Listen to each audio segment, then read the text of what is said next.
পূর্ণ সংখ্যক বাহু বিশিষ্ট একটি আয়তের একটি কর্ণের দৈর্ঘ্য 5 একক।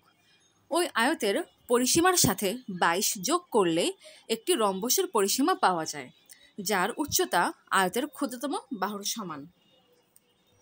তাহলে উক্ত রম্বসটির ক্ষেত্রফল নির্ণয় করো। প্রথমে একটি আয়ত অঙ্কন করি। একটা আয়তের বিপরীত বাহুদ্বয় পরস্পর সমান এবং সমান্তরাল হয় এবং প্রতিটা কোণ 90 ডিগ্রি করে হয়। এটা হচ্ছে আয়তের একটা কর্ণ। প্রশ্ন বলেছে আয়তের একটি কর্ণের দৈর্ঘ্য 5 একক, অর্থাৎ এটার দৈর্ঘ্য হচ্ছে 5। লক্ষ্য করো, যদি শুধুমাত্র এইভাবে চিন্তা করি, অর্থাৎ যদি শুধুমাত্র এই ক্ষেত্রটিকে চিন্তা করি, এটি কিন্তু একটি সমকোণী ত্রিভুজ।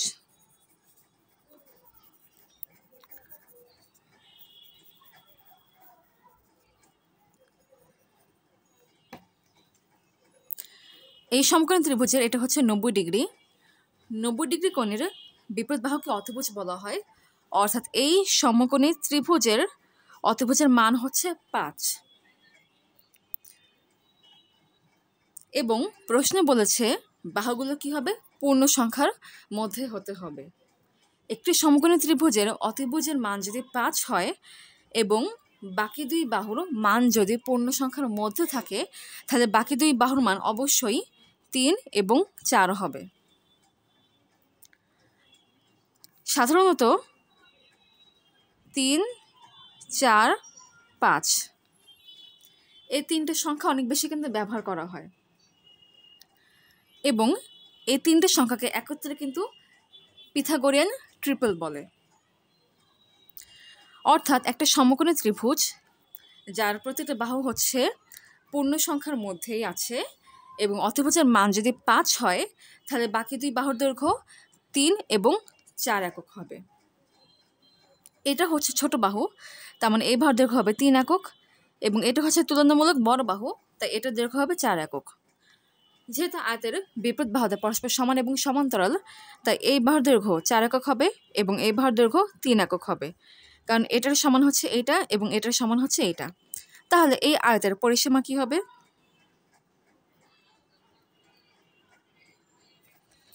পরিসীমা কি? পরিসীমা হচ্ছে বাহুগুলোর যোগফল, অর্থাৎ যেই বাহুগুলো বাউন্ডারিতে আছে এটা হচ্ছে বাউন্ডারি, সেই বাহুগুলোর যোগফল, অর্থাৎ 4 যোগ 3 যোগ 4 যোগ 3, 4 যোগ 3 যোগ 4 যোগ 3,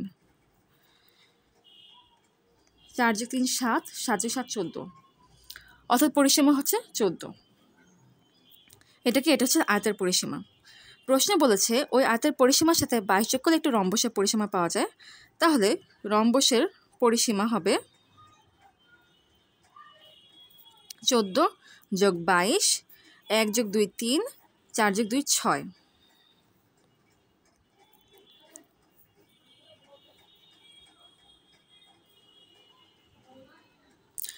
ওকে, এখন একটু রম্বস অঙ্কন করি।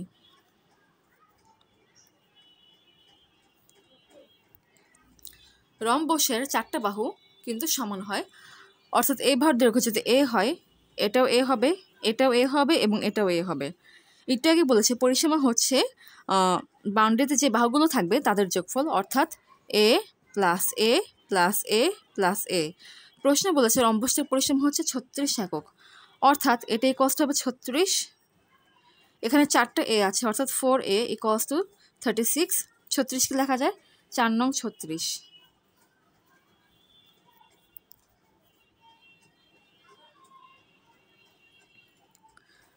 সুতরাং এ অর্থাৎ রম্বসের একটা বাহুর দৈর্ঘ্য হচ্ছে 9 একক।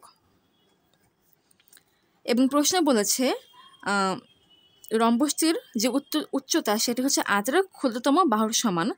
আয়তের ক্ষুদ্রতম বাহু হচ্ছে 3 একক। আয়তের ক্ষুদ্রতম বাহু 3 একক। তাহলে এই রম্বসের উচ্চতা কি হবে?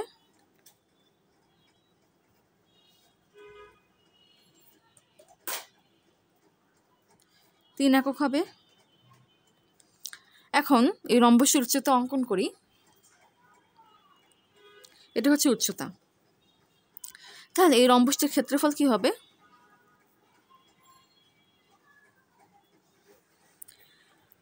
ভূমি গুণ উচ্চতা। ভূমি এর মান হচ্ছে a ইন্টু উচ্চতা এর মান হচ্ছে 3।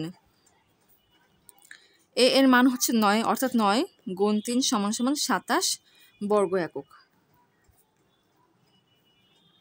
অর্থাৎ এই রম্বসটির ক্ষেত্রফল হচ্ছে 27 বর্গ একক। এটাই অ্যান্সার।